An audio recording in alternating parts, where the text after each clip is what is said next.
Elementos y compuestos químicos. La materia se clasifica en sustancia y mezcla, en este caso nos enfocaremos en lo que es la sustancia. Sustancia. Es toda materia constituida por un mismo tipo de unidad química, moléculas, átomos, o iones, además su composición está ya definida. Tenemos elemento y compuesto. Elemento. Es una sustancia constituida por una misma clase o tipo de átomo, que posee un mismo número atómico, no se pueden dividir en sustancias más sencillas, ni procesos físicos y químicos. Estos además se presentan con símbolos, ejemplo. Monoatómico. Gases nobles, fierro, cobre, plata, sodio, mercurio, etc. Diatómicos. Oxígeno, nitrógeno, hidrógeno, cloro, bromo. Triatómico. Ozono. Compuestos.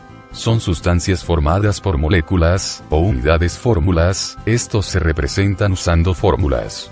Además estos se pueden dividir en sustancias más sencillas. Los compuestos se clasifican según la cantidad de elementos que presenta. Binarios. Agua, amoníaco, metano. Ternarios. Ácido nítrico, ácido sulfúrico, ácido carbónico. Cuaternarios.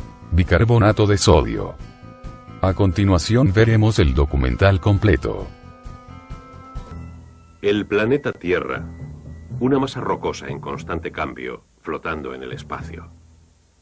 El tiempo y los cataclismos han llegado a mezclar las distintas sustancias que forman la Tierra, dando lugar a un gran número de combinaciones diferentes. La química es el estudio de estas sustancias y la forma en que se combinan. Química, elementos, compuestos y mezclas.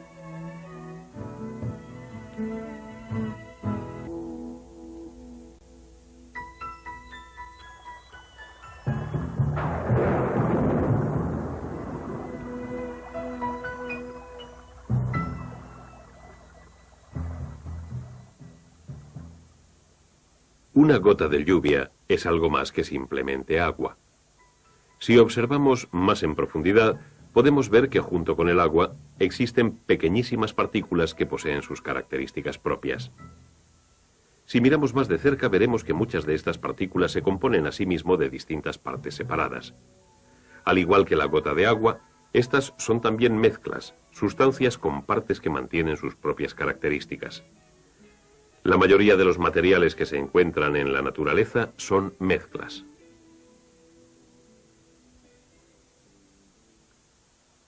Ahora observemos una pequeña gota de agua, que es una mezcla que encuentra su camino hacia el río, el cual es también una mezcla. El río fluye por las orillas, mezclas de grava y piedra, arena y tierra, materia vegetal y materia animal. Estas mezclas, arrastradas por el continuo fluir del agua, se añaden a la mezcla que es el río.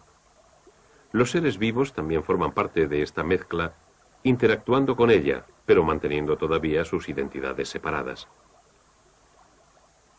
El río muestra una característica de las mezclas muy evidente. Las proporciones de los materiales que constituyen una mezcla pueden variar. La mezcla que se deposita en el lecho del río está en constante cambio, y también lo está la mezcla de las orillas. Esta última se mezcla con la primera, y ambas se mueven y cambian. Una roca sólida puede también constituir una mezcla. Encajados en esta piedra de granito se encuentran trozos de cuarzo y mica y otras sustancias. Varias muestras de roca ponen de manifiesto las diferentes estructuras de sus partes. Esto se debe a que las partículas que componen la mezcla se disponen de forma irregular. Incluso bajo el microscopio, los trozos más pequeños muestran esta misma cualidad irregular. El granito, como otras mezclas que hemos visto hasta ahora, representa un tipo de mezcla clasificada como heterogénea. Los materiales que la componen están irregularmente mezclados. No todas las partículas que forman las mezclas son visibles. Una sustancia invisible que existe en el río es el gas oxígeno. Para los peces y otros seres vivos, esta parte de la mezcla es imprescindible para su existencia. Y en la Tierra, los seres vivos dependen para su existencia del oxígeno que forma parte de la mezcla que llamamos aire. El oxígeno, el dióxido de carbono, el nitrógeno y muchos otros gases constituyen esta mezcla. Mediante la energía que emiten los rayos del sol, el proceso de la fotosíntesis tiene lugar en las hojas de las plantas verdes. En el interior de las células de las plantas, los cloroplastos utilizan el dióxido de carbono para producir alimento. Y los seres vivos, incluso los más simples, utilizan el oxígeno para convertir el alimento en energía.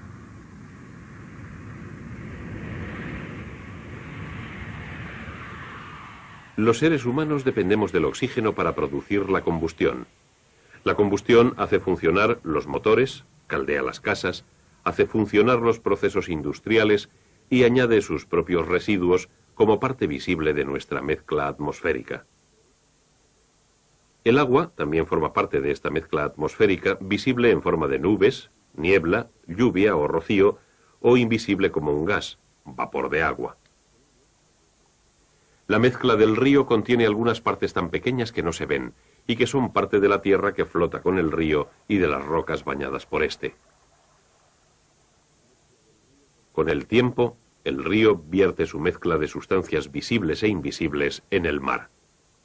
La salinidad de los océanos es el resultado de las partículas que forman la mezcla demasiado pequeñas para verse a simple vista.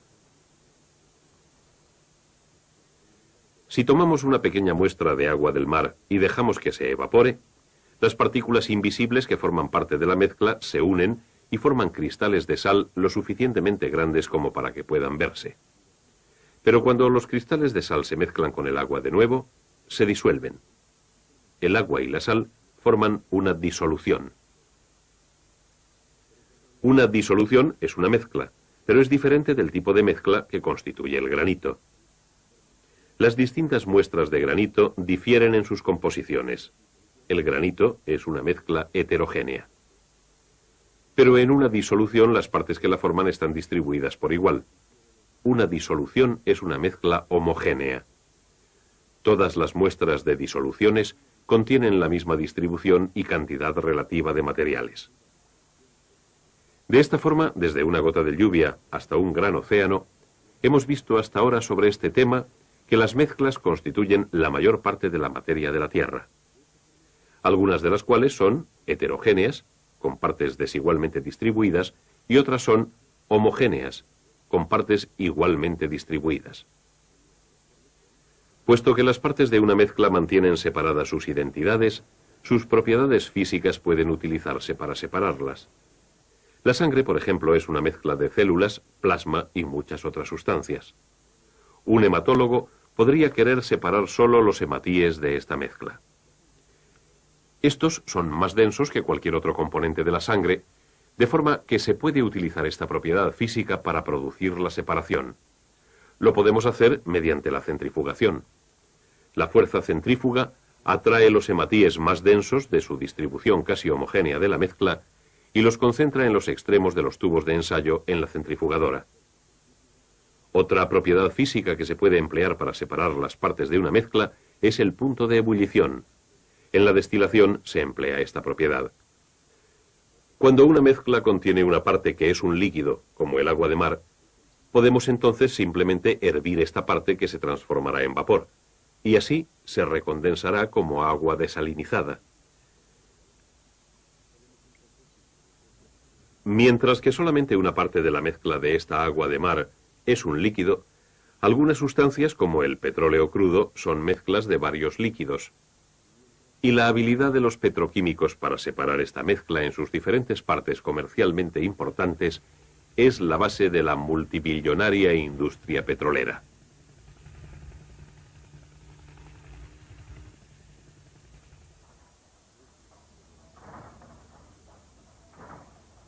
Los distintos líquidos que forman parte del crudo que se extrae de la tierra tienen diferentes puntos de ebullición. El proceso que utiliza estos diferentes puntos de ebullición para separar las distintas partes del crudo se denomina destilación fraccionada y se lleva a cabo en las refinerías. Este complejo proceso que tiene lugar en una refinería se puede demostrar en un laboratorio de forma más simple. La mezcla de los líquidos que se encuentran en el crudo incluyen gasolina, queroseno y gasoil. Todos ellos constituyen por sí mismos mezclas. El crudo se calienta. Cada una de las distintas mezclas hierve a diferentes temperaturas. En una columna de fraccionamiento se separan las diferentes partes de la mezcla. A medida que el vapor de cada parte alcanza la parte superior de la columna, pasa a través de un condensador y se transforma de nuevo en líquido. La fracción de gasolina se condensa.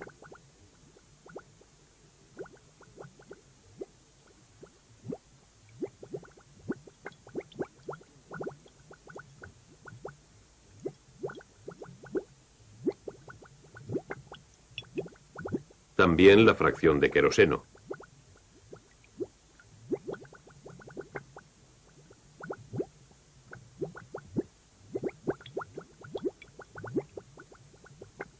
Así como la fracción de gasoil.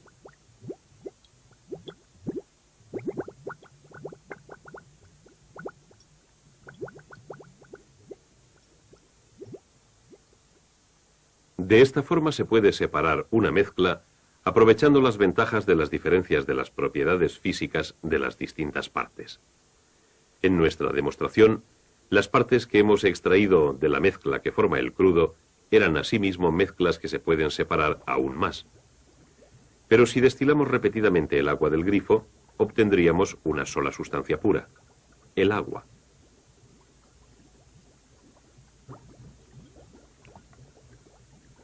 Ahora podemos entender el pequeño diagrama que empezamos a realizar anteriormente.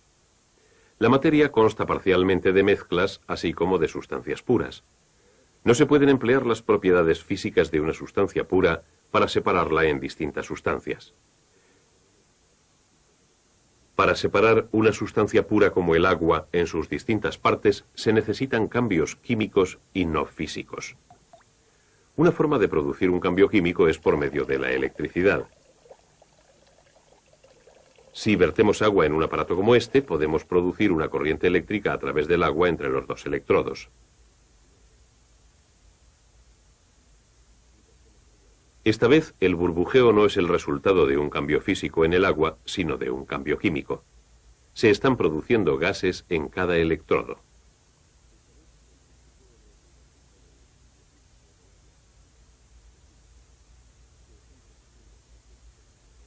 Uno de los gases producidos a partir del agua se quema. El otro gas no se quema, pero soporta la combustión. Por supuesto, lo que estamos demostrando es la electrólisis del agua, la separación del agua en sus dos partes constituyentes, el oxígeno y el hidrógeno. El propósito, demostrar que el agua es un compuesto. Un compuesto es una sustancia pura formada por dos o más partes distintas que no se pueden separar por procedimientos físicos normales en la forma en que lo haría una mezcla. La unidad más pequeña que se encuentra en el compuesto del agua es la molécula. Podríamos representar una molécula de agua de esta forma. Estas bolas representan los átomos de hidrógeno que constituyen las dos partes de una molécula, y esta bola representa el único átomo de oxígeno que existe. Si esto es una molécula de agua de lluvia, entonces esto es una molécula de agua de río. Y esta otra, una molécula de agua de mar. Son todas iguales. Agua. Cada molécula con dos átomos de hidrógeno y uno de oxígeno.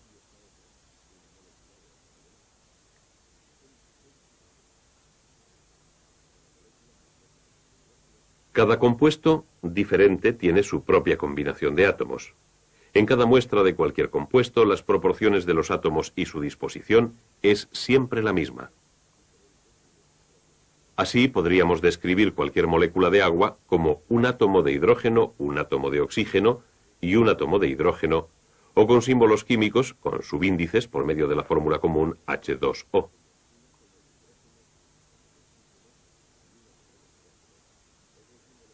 Al igual que el agua, todos los compuestos están formados por elementos.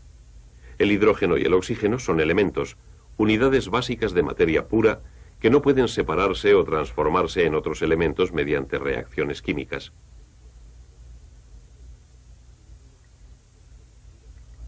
Y ahora nuestra clasificación básica de la materia se puede completar.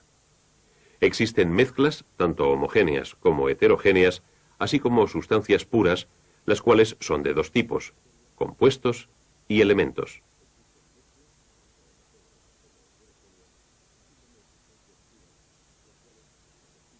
Los elementos constituyen la estructura básica de toda la materia.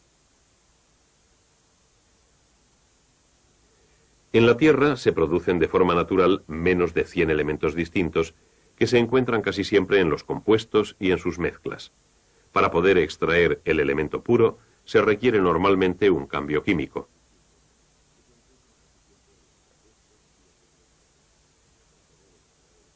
En el caso del hierro, por ejemplo, se requiere el calor de un horno para producir reacciones químicas que separen el hierro casi puro del mineral. Efectivamente, la pureza de un elemento no es normalmente deseable.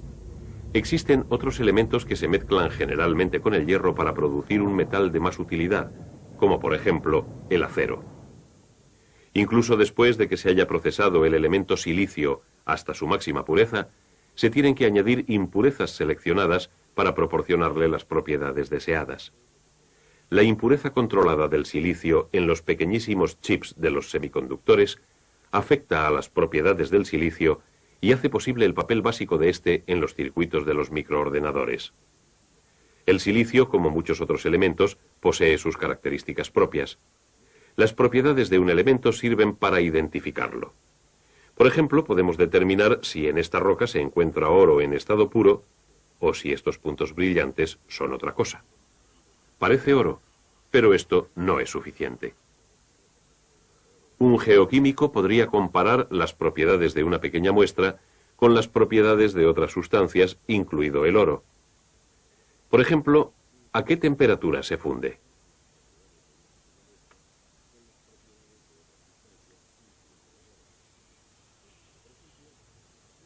La muestra absorbe gran parte del calor y entonces comienza a derretirse. Los últimos puntos dorados se derriten a 1171 grados centígrados. Pero el oro se funde a una temperatura de 1064 grados centígrados. Así que podemos decir que los puntos no son oro, pero aún no sabemos lo que son. Podemos emplear un espectrógrafo para fotografiar el espectro atómico del material. Cuando los átomos del elemento se calientan lo suficiente, emiten una luz que puede extenderse mediante un prisma en un espectro de distintos colores. Esta es una sección del espectro del oro. Hierro, azufre. Los espectros son tan individuales como las huellas dactilares. Así nos pueden ayudar a identificar átomos no conocidos. Colocamos una pequeña muestra de esta sustancia en el espectrógrafo. Lo calentamos más allá del punto a que se evapora hasta que sus átomos emitan una luz.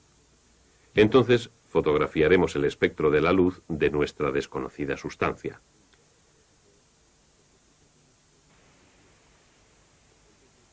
Aquí tenemos una sección de esta fotografía. No concuerda con la misma sección del espectro del oro. Pero ya estábamos casi seguros de que no se trataba de oro. ¿Qué es entonces? Una buena predicción o un proceso de eliminación conduciría a un químico a estos espectros, hierro y azufre. Estos dos elementos juntos concuerdan con nuestra sustancia desconocida, que resulta ser no un elemento, sino un compuesto de hierro, azufre y pirita de hierro, que a veces se denomina oro de tontos.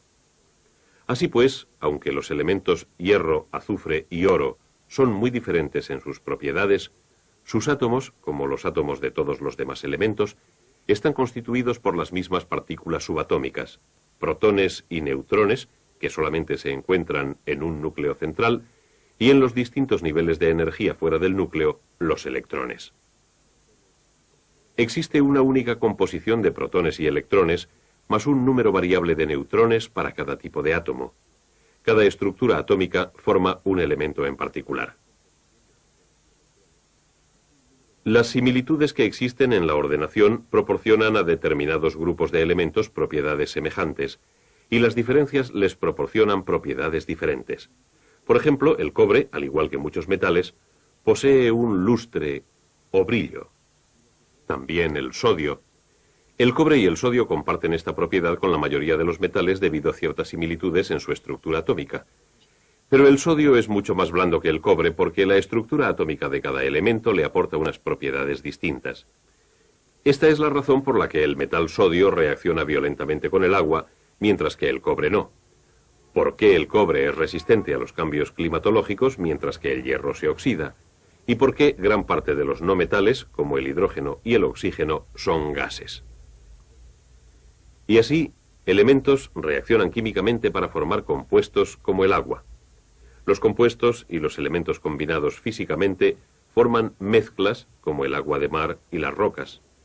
Los elementos, los compuestos y las mezclas constituyen todos los materiales de nuestra Tierra, incluso la dinámica mezcla que es la vida.